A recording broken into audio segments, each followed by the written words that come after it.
ఊరికి తిరిగే బాలుడికి లాలి మురిపాల జోలాలి. సురులకే సేనాధిపతికి మధురమగులాలి ముచ్చకములాలి.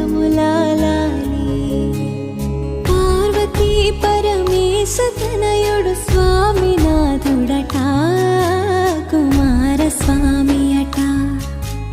కృత్తికలు పాలిచ్చి పెంచిన కార్తికేయుడట ముద్దు బాలుడట ఎదురకు వేళాయనట.